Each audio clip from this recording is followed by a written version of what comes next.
after training joined the Railway Protection Force in 1997. During her career in RPF spanning over 26 years, Shri Shandilya has held various responsible positions and undertaken new initiatives and innovations, building tech interventions that brought synergy, increased visibility and effectiveness of the force, reduced manpower wastage and redundancy. And in recognition of all of these efforts and many more, he was also awarded the Minister of Railways National Award in 2009, the DG's Commendation in 2006, and has been awarded the DG RPF's Commendation and Insignia more than 6 times in 2008, 2017, 2018, 2020, and twice in 2022. He is a highly decorated officer and has also been awarded the Indian Police Medal for Meritorious Service in 2017 Independence Day and Utkrishт Seva Medal in 2022. He has also attended several seminars and trainings around the world in New York, Washington, DC, Singapore, Malaysia, Paris, Czech Republic, etc. And was also a member of the International UIC COVID Task Force that worked day and night during the pandemic to help member railway organizations across the world in meeting the challenge posed by the COVID-19. Presently, Sir is posted in the Railway Board as Inspector General Headquarter in the Railway Ministry and plays a pivotal role wherein his domain of work involves around intelligence, crime control and operation, as well as policy formulation for security delivery systems. Recently, as Jai Mishra Sir mentioned, the 18th UIC World Security Congress, which was hosted by India in February 2023, Shri Sumati Shandilya was the conference secretary of this year's annual UIC World Security Congress as well. I invite IG Headquarter Shri Sumati Shandilya to this opening session of the Mission Intercept and the UNODC training for drug trafficking enforcement for RPF officers. And I now hand over the floor to Shri Sumati Shandilya sir.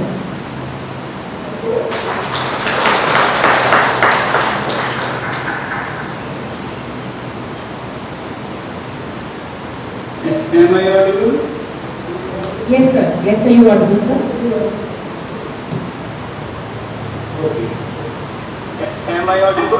Sri Jagan Krishna, consultant, UNODC, Osa.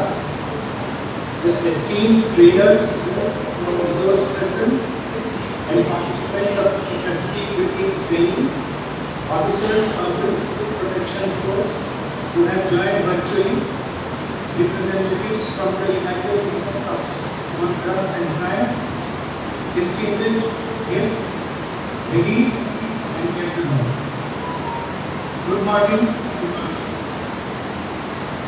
I stand before you today with a sense of great honor and privilege as the advocate for the capacity enhancement training for the officers of the Railway Protection Force organized by the esteemed United Nations on Drugs and Crime. This training marks a crucial step to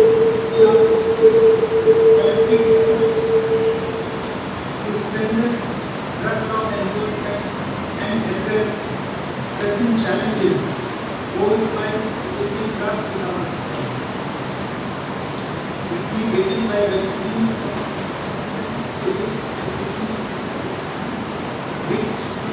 conducting for RPF. UNODC being one of the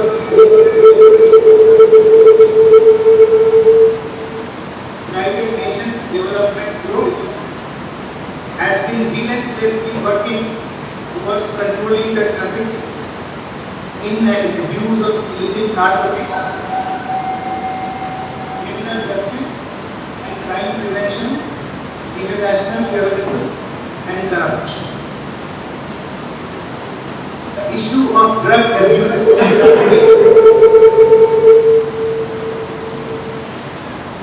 that transcends borders and affects communities worldwide. It undermines the very fabric of our society, threatens public health and compromises the safety and security of our citizens.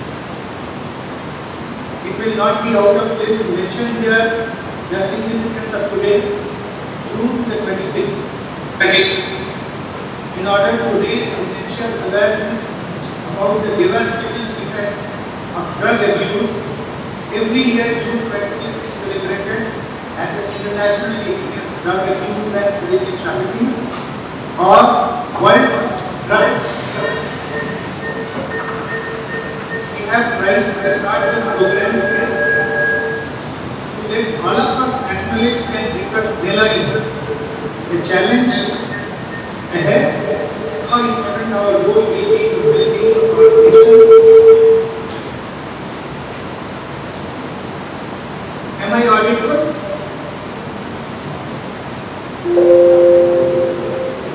Yes, sir. Am I audible? Yes, sir. Okay, then I focusing on the South Asian geopolitical region, it is a fact that it continues to encounter multifaceted challenges in tackling the obviously expansive narcotic cultivation movement in business across international borders.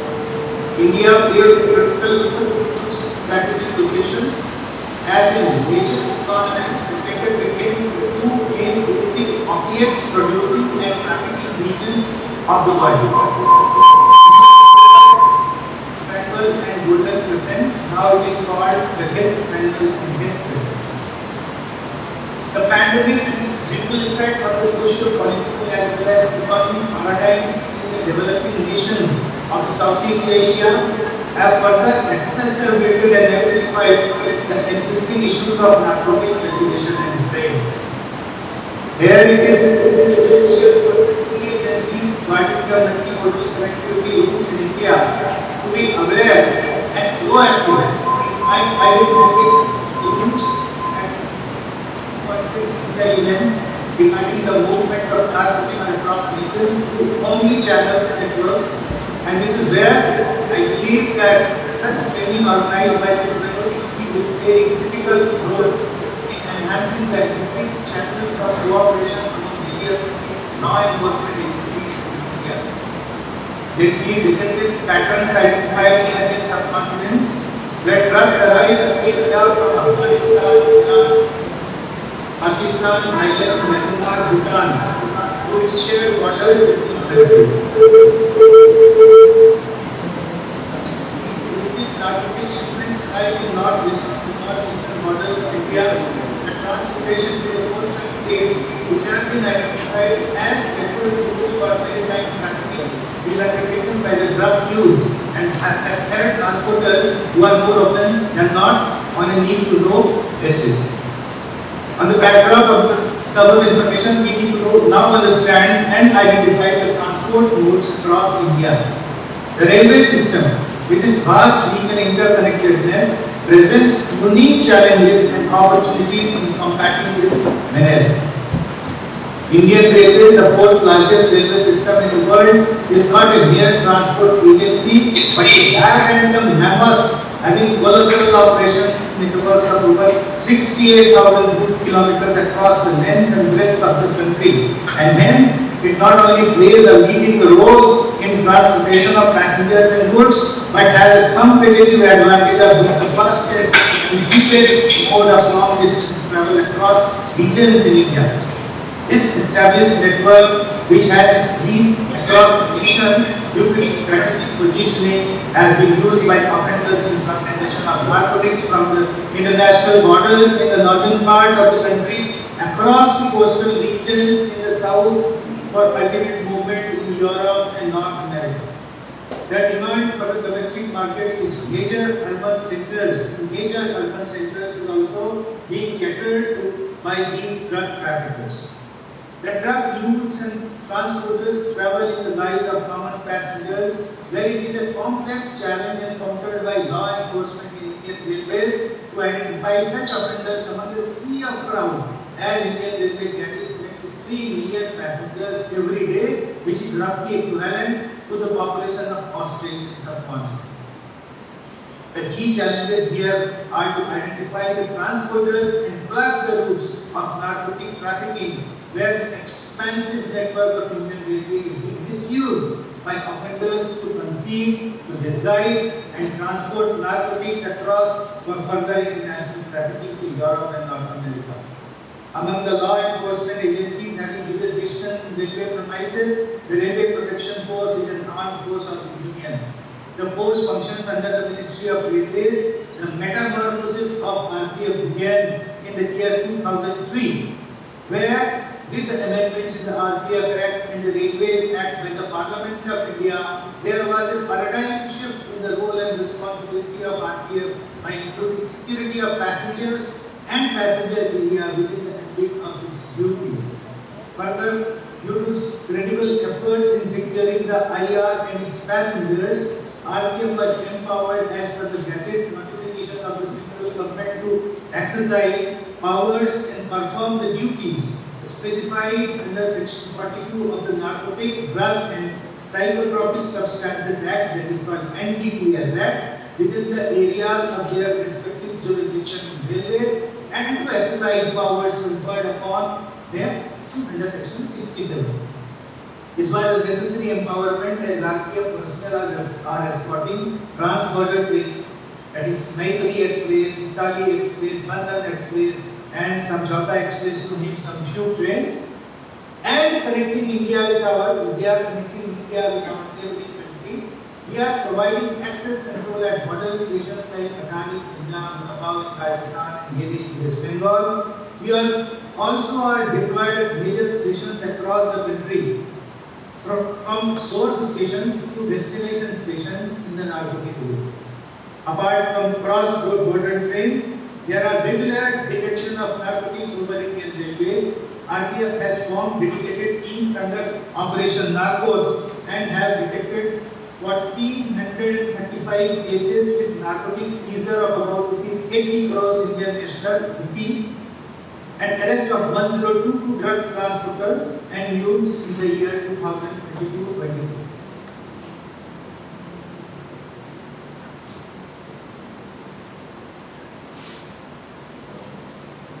To rely on it, RPF officers and men are the front line of our efforts to counter drug-related crimes.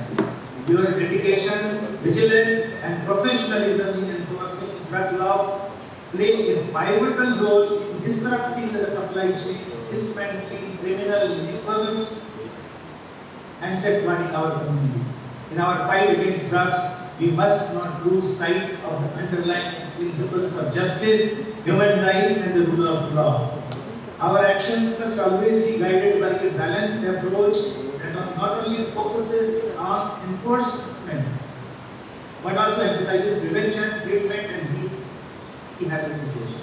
We must strive to address the root causes that lead individuals into the vicious cycle of drug abuse and addiction.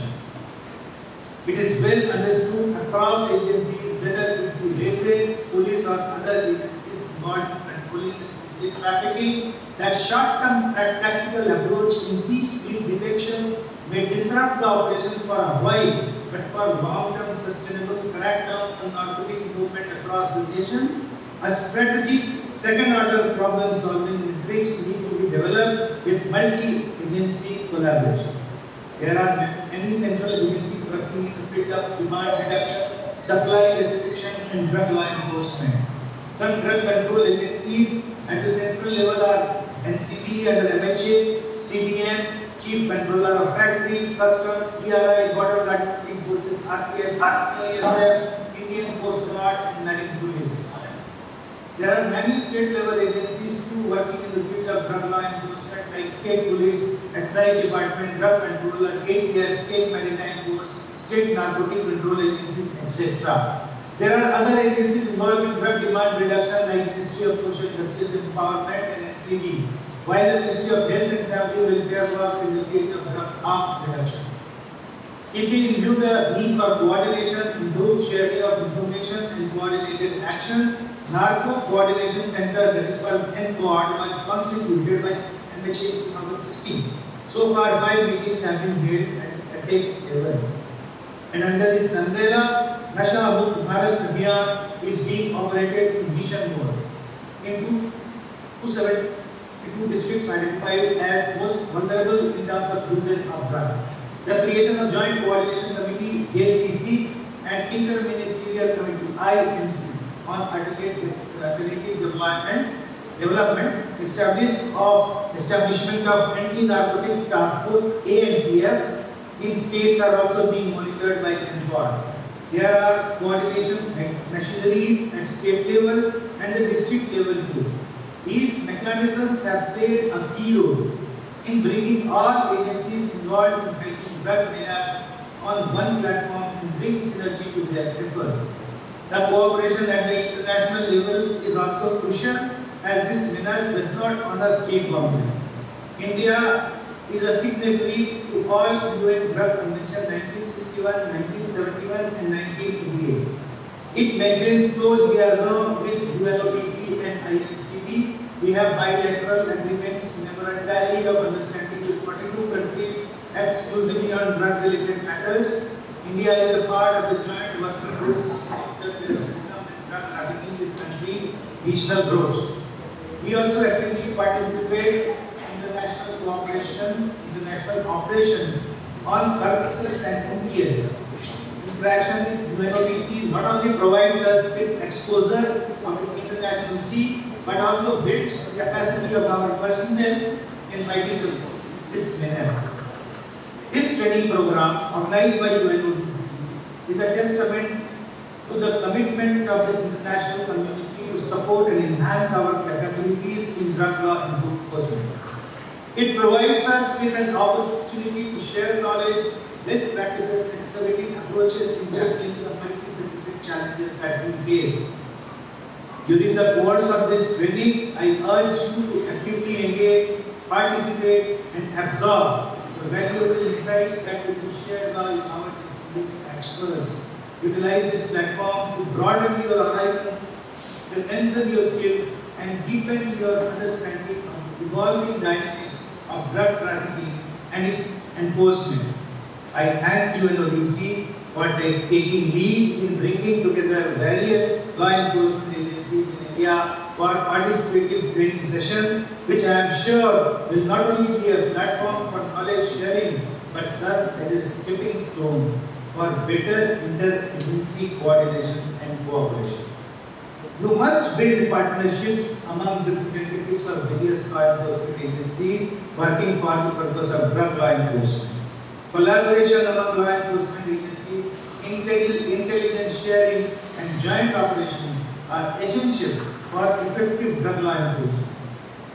Through partnerships, we can leverage each other's strengths, share resources, and create a unified front against this global threat. I hope that we can come together and bring about a sustainable disruption and take forward the good work being done by agencies across the world. Remember, the work we do here is not just about protecting railways. It is about safeguarding the well-being and future of our society. Let us rise to the challenge, equip ourselves with knowledge, determination, and an unwavering commitment to the ideals of justice and safety. I would be failing in my duty if I do not mention the role of Mr. Marco Tessera, Regional Representative UNODC, Rosa, in enhancing the interaction between UNODC and RPL. He has always been proactive and forthcoming and wants us to fight unitedly to break the chain of transportation of narcotics through rail. We thank him for his efforts. Finally, thank you everyone, and I wish all of you a successful and transformative training program. Jai Hind.